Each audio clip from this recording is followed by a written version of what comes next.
IUPAC nomenclature.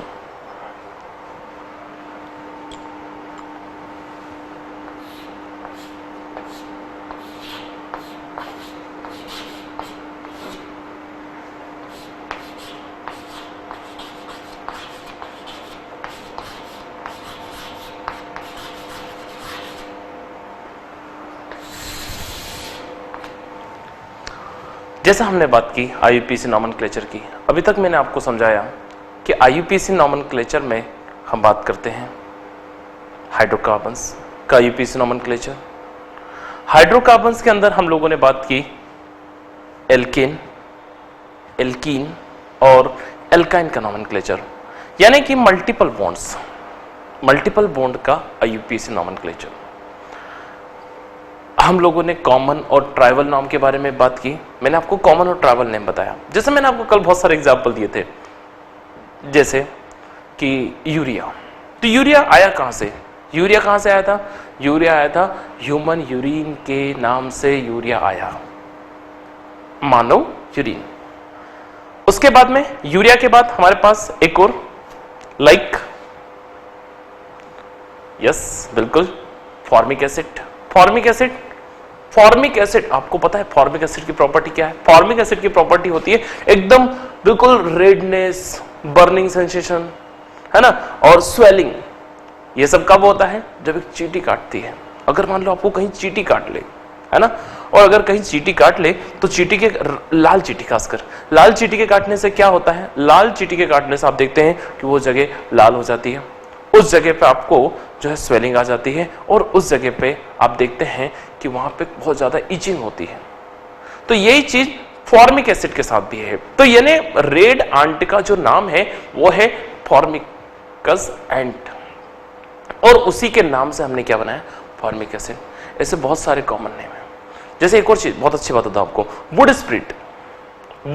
Spirit, cast नेप्था, लकड़ी। और ये वुड स्प्रिट नाम कहां से आया? तो वुड स्प्रिट नाम किसका होता है? मिथाइल अल्कोहल का। मिथाइल अल्कोहल के लिए नाम दिया है वुड स्प्रिट नाम इसलिए दिया, क्यों? क्योंकि ये वुडन से आता है, वुड से आता है, लकड़ियों के एक्सट्रैक्शन से बनाया जाता है। यानी जो कॉमन नेम होते हैं, जो ट्राइबल नेम होते हैं, वो डिपेंड करते हैं इनके ओरिजिन पे। कॉमन नेम और ट्राइबल नेम डिपेंड करते हैं कि ये आए कहां से, इनका सोर्स क्या था, सोर्स के ऊपर से कॉमन नेम थे। अभी तक हमने इतना बात किया। तो इन्हीं सब प्रॉब्लम्स को हैंडल करने के लिए IUP सिस्टम बनाया गया, और IUP सिस्टम के हिसाब से सारे कार्बनिक यौगिक जितने भी ऑर्गेनिक कंपाउंड्स थे, उन ऑर्गेनिक कंपाउंड्स का एक खास नाम दिया गया, और उन नाम के लिए एक सिस्टमेटिक तरीका था, उन नाम के लिए एक बहुत ही सिस्टमेटिक अरेंजमेंट था, जिसके हिसाब से सारे नाम दिए गए। जैसे एग्जाम्पल पे मैं आपको बताऊं, IUPAC नॉमेनक्लेचर के टाइम पे हम लोग देखते हैं कि हमारे पास यहां पे सबसे पहली चीज नंबर 1 कि IUPAC नॉमेनक्लेचर करते टाइम हम लोगों को एक चीज का खास ध्यान रखना है, और वो क्या है कि ये जो IUPAC नामकरण है, इस IUPAC नामकरण के लिए क्या आपको सफिक्स बहुत अच्छे से याद है? IUPAC नॉमेनक्लेचर के लिए क्या आपको प्रीफिक्स बहुत अच्छे से याद है? या इसके लिए आपके पास वर्ड रूट बहुत अच्छे से याद होना चाहिए? जैसे मैंने आपको बताया वर्ड रूट का मतलब क्या होता है? वर्ड रूट का मतलब होता है नंबर ऑफ पेरेंट चेन। कितनी लंबी चेन की लंबाई कितनी है, चेन की लेंथ कितनी है, वो कहलाता है आपका वर्ड रूट। जैसे मैंने आपको कल बहुत सारे एग्जांपल समझाए थे वर्ड रूट के बारे में, यानी कि C1 अगर एक कार्बन का चेन लेंथ एक कार्बन की है तो उसके लिए वर्ड रूट आता है मेथ। अगर 2 कार्बन है तो उसके लिए आता है एथ। अगर 3 कार्बन है तो प्रो, ब्यूट, पेंट, हेक्स, हेक्ट, ऑक्टनॉन, ऐसे करके बढ़ता जाता है। इसी प्रकार से हम बात करते हैं वर्ड रूट के बाद हमारे पास एक और सेक्शन आता है सफिक्स और प्रीफिक्स के बारे में। मैंने कल आप लोगों को लास्ट क्लास में एल्केन के बारे में समझाया कि एक हाइड्रोकार्बन्स को हम कैसे डिवीजन करेंगे। होमोलोगस सीरीज के बारे में मैंने आपसे बात की कि होमोलोगस में हम लोग किस प्रकार से एल्केन को अरेंज करेंगे IUPAC नॉमेनक्लेचर में। आज मैं आप लोगों से बात करूंगा IUPAC नॉमेनक्लेचर में कि सबसे पहले अगर मान लो हाइड्रोकार्बन के derivatives, hydrocarbon and it's derivatives का मतलब क्या हुआ? डेरिवेटिव्स मतलब इस एल्केन के साथ कई सारी चीजें बना जाते हैं। जैसे एक सबसे पहला एग्जांपल आज हम स्टार्ट करते हैं। नंबर 1, सबसे पहला सिस्टम, नंबर 1 ईथर।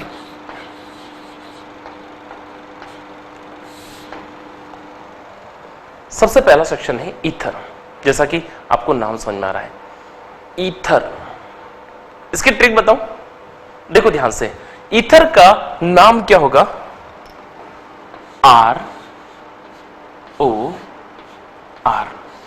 ROR। क्या जरूरी है दोनों R एक जैसे हो? थोड़ा सा चेंज करने के लिए मैंने एक तरफ कर दिया ROR dash, ROR dash. Ether के लिए आपको बहुत सरल ट्रिक बता रहा हूं, आप केवल मात्र फॉर्मूला देख के पहचान जाओ कि ये सर ये तो ईथर है। कैसे पहचानोगे? देखिए, ऑक्सीजन के इधर भी, ऑक्सीजन के उधर भी, मतलब ऑक्सीजन सेंटर में, ऑक्सीजन के दोनों साइड में अल्काइल ग्रुप हो, और अगर ऑक्सीजन के दोनों साइड में अल्काइल ग्रुप हो तो हम उसे क्या बोलेंगे? ईथर। दोनों साइड में अल्काइल ग्रुप होना बहुत जरूरी है। जैसे ROR डैश। ईथर की डेफिनेशन, अच्छा एक बात और समझो आप लोग, ईथर आया कहां से, ईथर बनता कैसे? अच्छा, आपको वाटर का फॉर्मूला याद है? वाटर का फॉर्मूला क्या होता है? वाटर का फॉर्मूला है HOH, HOH। ये आपके पास वाटर का फॉर्मूला था, HOH। देखिए ध्यान से, वाटर के फॉर्मूले से दोनों हाइड्रोजन हटाए हमने, और दोनों हाइड्रोजन को किसके द्वारा रिप्लेस किया? अल्काइल ग्रुप के द्वारा। यानी कि दोनों साइड के हाइड्रोजन को हमने हटाया अल्काइल के द्वारा, और अब हमारे पास नया फॉर्मूला क्या बन जाएगा? देखिए आप लोग यहां ध्यान से, ROR डैश, ROR डैश। ये हमारे पास ईथर है, ROR डैश। यानी कि ईथर का एक डेफिनेशन आपको अगर आप नोट डाउन करना चाहते हैं तो मैं आपको बता दूं, ईथर की परिभाषा क्या होगी। ईथर डेफिनेशन है di alkyl derivatives of water. एक लाइन की डेफिनेशन है, बहुत सरल है। क्या डेफिनेशन है? डाई एल्काइल, दोनों साइड में अल्काइल ग्रुप से, di alkyl derivatives of ether या di alkyl derivatives of water is called ether. आपके सामने फॉर्मूला दिया हुआ है। अब ईथर के बारे में हम जब भी बात करते हैं, मैं आपको कुछ चीज बताता हूं। जैसे आप बात करते हैं सॉल्वेंट की, सॉल्वेंट मतलब जो किसी को भी घोल ले, अपने में डिसॉल्व कर ले। वाटर इज यूनिवर्सल सॉल्वेंट, एक सार्वत्रिक विलायक है वाटर। लेकिन आप एक चीज भूल गए कि वाटर में कभी भी पेंट, वार्निश ऐसी चीजें नहीं घुलती। आप देखते हैं अब दीवारों में दीपावली पे घरों के ऊपर पेंटिंग वगैरह करते हैं, पेंटिंग करते हैं आप लोग, तो देखते हैं कि जो पेंट होता है, जो वार्निश होता है, वो पानी में नहीं घुलता। उसको पानी में आप डिसॉल्व करोगे तो पानी अलग अलग हटता जाएगा, उसमें मिक्स नहीं होगा प्रॉपर। हम इसके लिए क्या करेंगे? हम इसके लिए क्या करेंगे कि ये जो वाटर है, ये तो यूनिवर्सल सॉल्वेंट तो है, लेकिन not it is universal organic solvent. Organic compounds को डिसॉल्व करने के लिए हमें वाटर के अलावा किसकी जरूरत लगेगी? हमें जरूरत लगेगी अल्कोहल की, हमें जरूरत लगेगी ईथर की। तो ईथर जो है, ether is a universal organic solvent. याद रखिएगा, ये टर्मिनोलॉजी है, अंडरलाइन कर लीजिएगा इसको। Ether is a universal organic solvent, एक पूरे यूनिवर्सल ऑर्गेनिक सॉल्वेंट है। ईथर में यूनिवर्सल ऑर्गेनिक, ये वर्ड मेंशन करेगा, यूनिवर्सल ऑर्गेनिक सॉल्वेंट, यानी ऐसा कोई सा ऑर्गेनिक कंपाउंड नहीं है जो ईथर में डिसॉल्व ना हो। सब कुछ ईथर में डिसॉल्व हो जाता है, बहुत ही अच्छे से डिसॉल्व होता है। समझ रहे हैं? दूसरा, अब हम बात कर रहे थे ईथर के साथ साथ हमारे पास एक और सेक्शन है कि ईथर कितने टाइप के होते हैं। तो सबसे पहला एक पॉइंट ये नोट कर लीजिए आप लोग कि ether is a universal organic, ether is a universal organic solvent. Ether is a universal organic solvent, यानी कि पूरे यूनिवर्स में आप ऐसे जैसे कुछ भी ऑर्गेनिक कंपाउंड्स आप देंगे, कोई सा भी ऑर्गेनिक कंपाउंड, वो ईथर में पूरी तरह डिसॉल्व और तुरंत डिसॉल्व हो जाता है ईथर में। दूसरा, ईथर कितने टाइप्स के होते हैं? आईयूपीएसी नोमेनक्लेचर करना है आपको, तो आईयूपीएसी नोमेनक्लेचर करने के पहले आपको इसके टाइप्स भी पढ़ना पड़ेंगे। तो types of ether, types of ether, ether के टाइप्स।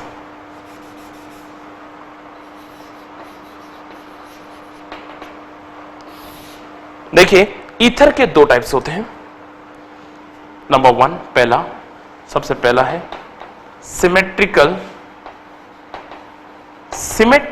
ईथर, और नंबर 2 अनसिमेट्रिकल।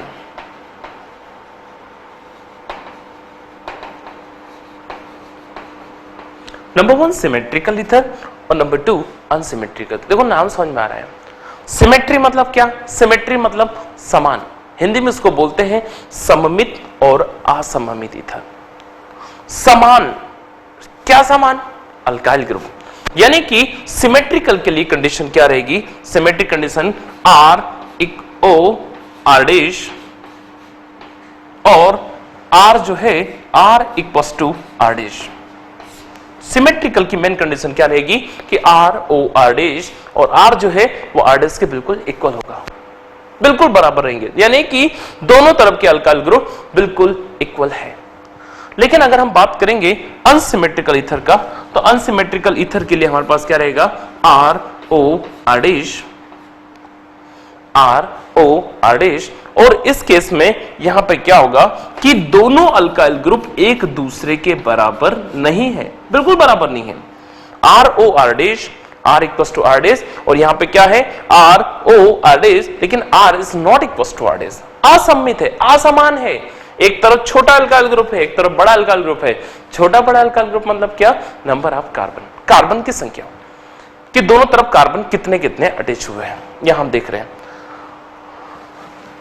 जैसा मैंने आपको बताया यहाँ पे कि सिमेट्रिकल और अनसिमेट्रिकल में एक बहुत छोटा सा अंतर होता है कि सिमेट्रिकल में ईथर के दोनों तरफ समान अल्काइल ग्रुप होते हैं, जबकि अनसिमेट्रिकल में ईथर के दोनों तरफ अलग अलग अल्काइल ग्रुप होते हैं, जो आप यहाँ देख रहे हैं। अब सिमेट्रिकल और अनसिमेट्रिकल दोनों के आईयूपीएसी नामकरण का तरीका बिल्कुल अलग है। दोनों का आईयूपीएसी नामकरण अलग अलग तरीके से होता है। कैसे होगा मैं आपको बताता हूं। तो सबसे पहले अब आप देखिए नंबर 1, इतना आप जरूर नोट कर लीजिए। पहले इसमें हमने सबसे पहले बात करेंगे हम सिमेट्रिकल की। नंबर 1 सबसे पहला सिमेट्रिकल ईथर। अगर हम सिमेट्रिकल ईथर के बारे में बात करेंगे तो सिमेट्रिकल ईथर जैसा मैंने आपको बताया R O R dash, Hindi में इसको बोलते हैं हम लोग सममित ईथर, है ना। समान ऑक्सी, देखो अरे आप लोगों ने बगीचे गार्डन में आप जाते हैं तो एक झूला देखा होगा, सीसॉ देखा है क्या? अरे जिसमें आप देखते हैं कि एक ऐसा बीच में लगा होता है और आप दोनों साइड झूलते हैं इधर से इधर। इधर मान लो अगर दोनों तरफ बराबर वजन का बैठ गया तो क्या होगा? वो बीच में रहेगा। लेकिन हाँ, अगर एक तरफ कोई कम वजन का है, एक तरफ ज्यादा वजन का है, तो देखें क्या देखें, जो ज्यादा वजन का है वो नीचे हो जाएगा और कम वजन वाला ऊपर, जस्ट लाइक ए सीसॉ। बिल्कुल ये भी उसी टाइप से है। ऑक्सीजन बीच में है और दोनों तरफ अल्काइल ग्रुप। अगर मान लो अल्काइल ग्रुप में हमने क्या किया, एक तरफ छोटा अल्काइल ग्रुप और एक तरफ बड़ा अल्काइल ग्रुप, तो क्या ये बराबर समान रहेंगे? क्या कॉमन सेंस है, नहीं रहेंगे बिल्कुल भी। लेकिन अगर हाँ, अगर ये दोनों तरफ बराबर है तो सिमेट्रिकल, और अगर ये दोनों तरफ बराबर नहीं है, जैसे कि आप देख रहे हैं इसमें एक तरफ छोटा है एक तरफ बड़ा है, या हो सकता है इधर छोटा या इधर बड़ा, किधर भी कुछ भी हो, लेकिन अगर वो दोनों एक दूसरे के बराबर नहीं है तो इसका मतलब वो क्या है आपके लिए? अनसिमेट्री। और हाँ, अगर वो दोनों बराबर है तो वो सिमेट्रिकल। क्या इतना क्लियर है? मैं सिमेट्री के बारे में बात कर रहा था। तो सिमेट्रिकल ईथर के लिए आपके पास आएगा कॉमन नेम। सिमेट्रिकल ईथर का कॉमन नेम क्या होगा? तो देखिए मेरी बात सुनिए, इधर क्या है?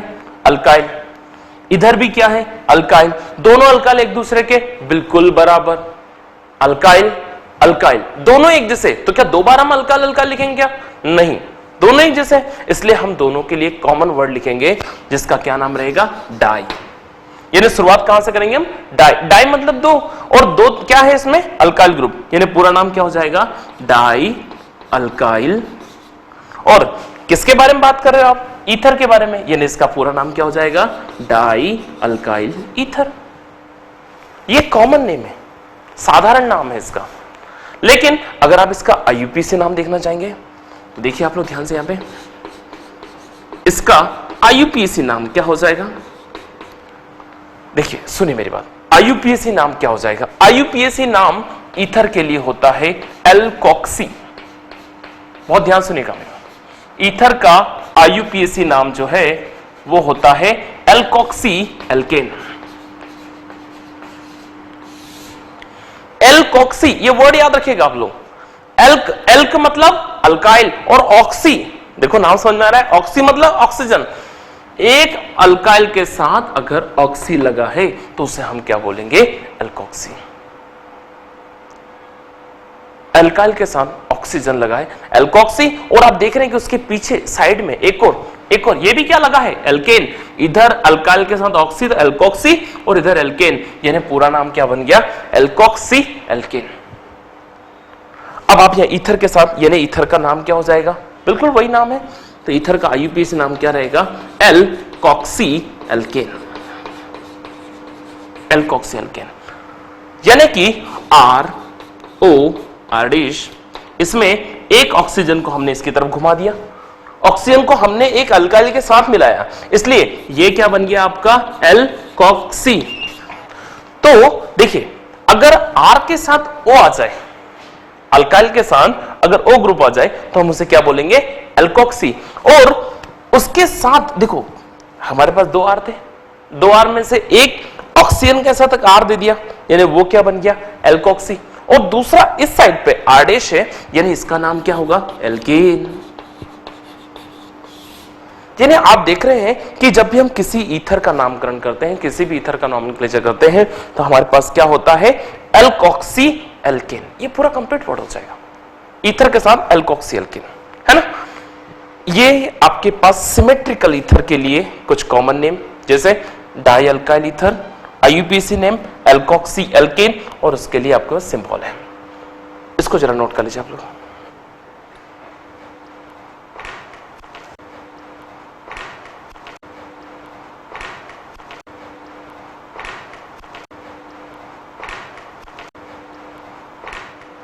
तो अब हम सिमेट्रिकल ईथर के आईयूपीएसी नामकरण को देखेंगे। देखिए आप ध्यान से, सिमेट्रिकल ईथर,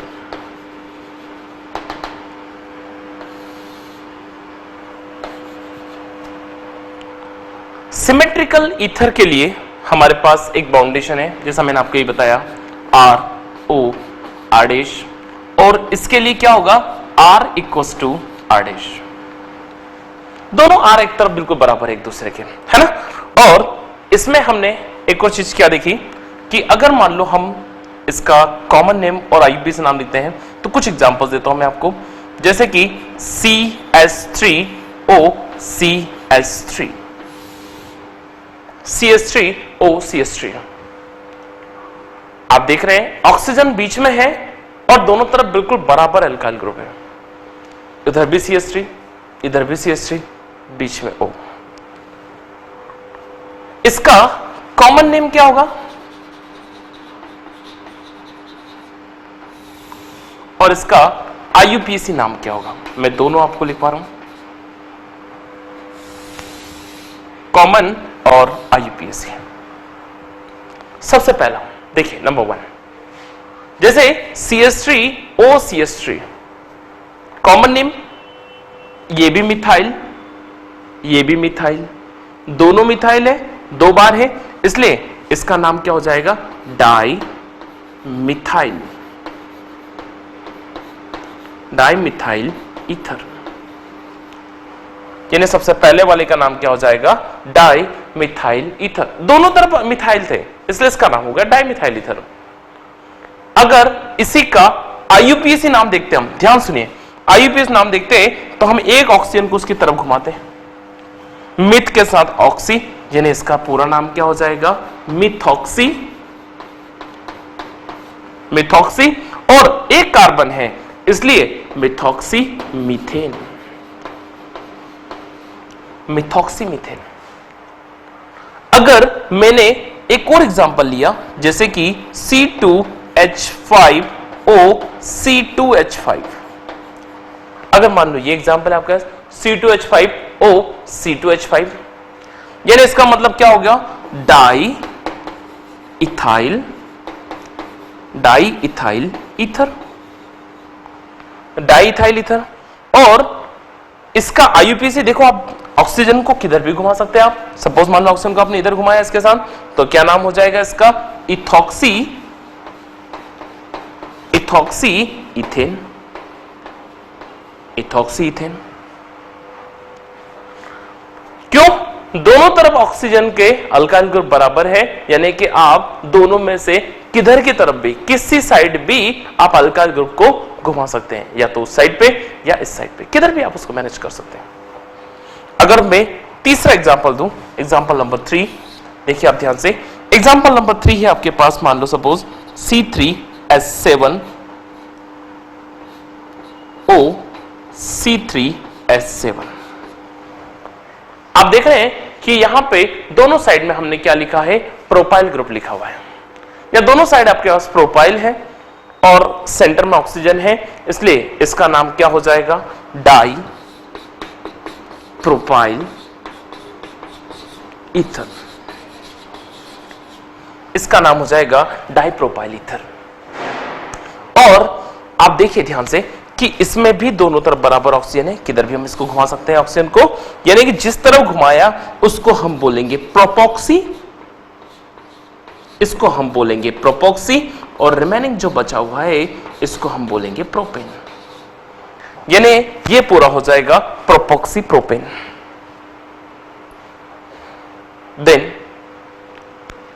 अगर यही चीज अगर सिमेट्रिकल वाला जो सेक्शन है, इसी को मैं अगर अनसिमेट्रिक के साथ समझाऊं,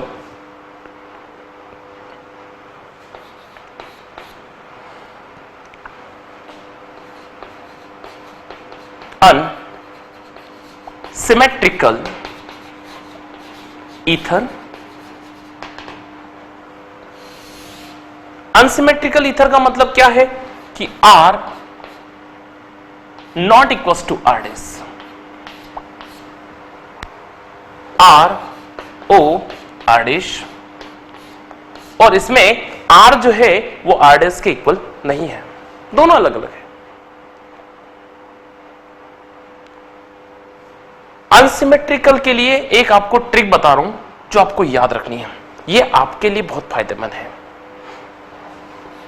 RO R डैश, तो इनमें से जो भी स्मॉल ग्रुप रहेगा, ठीक है,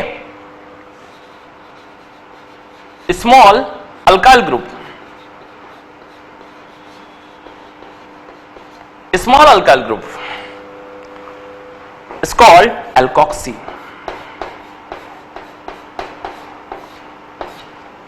जो छोटा अल्काइल ग्रुप रहेगा वो ही एल्कोक्सी कहलाएगा, और जो लार्ज अल्काइल ग्रुप रहेगा, large alkyl group, large alkyl group, बड़ा अल्काइल ग्रुप, वो लार्ज अल्काइल ग्रुप कहलाएगा आपका एल्केन।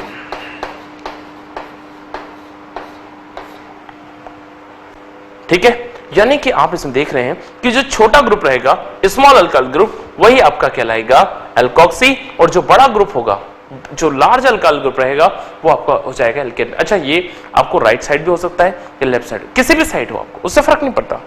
कैसे? अगर मान लो इस साइड में ग्रुप है, इधर ये ग्रुप छोटा था अल्काइल ग्रुप, तो हमने ऑक्सीजन को उसकी तरफ घुमाया, जरूरी नहीं इधर ही रहे छोटा अल्काइल ग्रुप। अगर मान लो बाई चांस छोटा अल्काइल ग्रुप इस साइड हो R डैश, तो हम क्या करेंगे, हम इस ऑक्सीजन को इधर घुमा देंगे, इस R डैश के साथ घुमा देंगे, और अब ये वाला हमारे पास हो जाएगा अल्काइल ग्रुप। समझ रहे हैं आप लोग? यानी कि हमारे पास एक कॉन्सेप्ट। अच्छा, ये चीज आपको सिमेट्रिकल में प्रॉब्लम नहीं थी, क्यों नहीं थी सिमेट्रिकल में प्रॉब्लम? क्यों? क्योंकि सिमेट्रिकल में हमारे पास दोनों तरफ एक जैसे अल्काइल ग्रुप थे, इधर भी CH3 इधर भी CH3, दोनों तरफ बिल्कुल एक ही जैसे अल्काइल ग्रुप थे और अल्काइल ग्रुप बिल्कुल एक जैसे होने के कारण हमारे साथ क्या था कि हम ऑक्सीजन को किधर भी घुमा सकते थे आराम से, या तो आप लेफ्ट साइड घुमा दो या आप उसको राइट साइड घुमा दो, किधर भी आप घुमा सकते थे। लेकिन अलग अलग ग्रुप होने के कारण हम उसको क्या करेंगे, हमने क्या किया कि हम उसको एक सेक्शन इधर हो गया और एक सेक्शन इधर हो गया।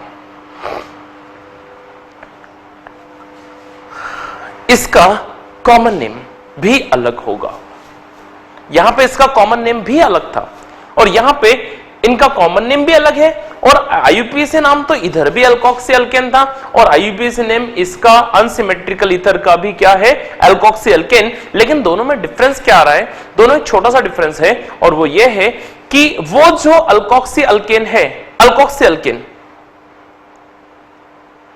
यहां भी अल्कोक्सी अल्केन, लेकिन यहां पे जो छोटा अल्काइल ग्रुप है वो अल्कोक्सी और बड़ा अल्काइल ग्रुप अल्केन। यहां पे जो छोटा अल्काइल ग्रुप है वो यहां पे दोनों तरफ बराबर है, तो कोई सा छोटा नहीं कोई बड़ा नहीं।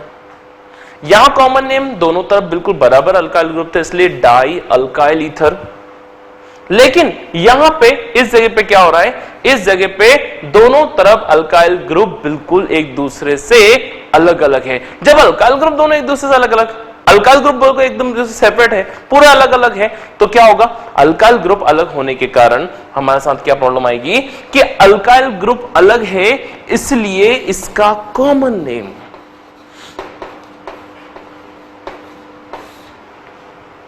इसका कॉमन नेम क्या होगा, देखिए ध्यान से समझिए, इसका कॉमन नेम होगा alkyl alkyl ether. Common name क्या होगा, अल्काइल अल्काइल ईथर। कितनी बार अल्काइल है, 2 बार, और दोनों अल्काइल एक दूसरे से बिल्कुल अलग है, इसलिए अल्काइल अल्काइल ईथर। यहां पे आपको अल्फाबेट देखना है, alphabet, alphabetical arrangement. Alphabetical arrangement का क्या मतलब होता है, अल्फाबेटिकल अरेंजमेंट का मतलब यह होता है कि अगर मान लो सपोज एक तरफ है मिथाइल और एक तरफ है इथाइल, मिथाइल आता है M से और इथाइल आता है E से, मिथाइल आता है M से और इथाइल आता है E से, तो मिथाइल का M और इथाइल का E, बताओ जरा ABCD में पहले क्या आएगा, तो ऑब्वियस सी बात है आपको अच्छे से याद है क्या कि M बाद में आता है और E पहले आएगा, तो हम पहले किसका नाम देंगे, ethyl, ethyl methyl then ether, बराबर। देखिए IUPAC नेम मैंने आपको भी समझाया, IUPAC नेम इसका कैसे होगा, IUPAC जो नाम रहेगा इसका वो रहेगा एल्कोक्सी एल्कोक्सी अल्केन। IUPAC नाम रहेगा एल्कोक्सी अल्केन, लेकिन यहां पे एक बाउंडेशन है, एल्कोक्सी किसको कहेंगे, small alkyl group, small alkyl group, और एल्केन किसको कहेंगे, जिसका अल्काइल ग्रुप कैसा रहेगा, लार्ज अल्काइल ग्रुप,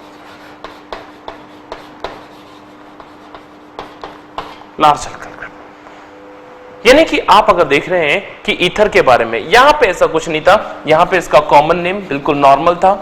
यहां पे कॉमन नेम क्या था, इसको देखो ध्यान से, यहां पे इसका कॉमन नेम था die alkyl ether, die alkyl ether, और यहां पे इसका IUPAC नाम के साथ भी कोई प्रॉब्लम नहीं थी। क्यों, क्योंकि दोनों तरफ बिल्कुल बराबर थे, इसलिए यहां पे इसका जो IUPAC नाम था वो क्या था, एल्कोक्सी अल्केन।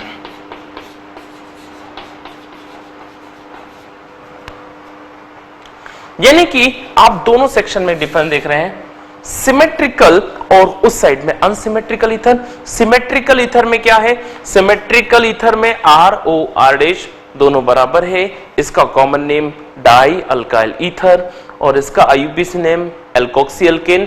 लेकिन अनसिमेट्रिकल में क्या हुआ, अनसिमेट्रिकल में ROR', R=R', यहां पे small alkyl group alkoxy, small alkyl group alkoxy और large alkyl group is alkane. ठीक है, इसका कॉमन नेम, इसका IUPAC नेम में दोनों में एक छोटा सा डिफरेंस है। मैंने सिमेट्रिकल के एग्जांपल्स बता दिए हैं, इसको नोट करो। मैं अब अनसिमेट्रिकल के एग्जांपल्स और दे रहा हूं आपको, नोट कर लीजिए।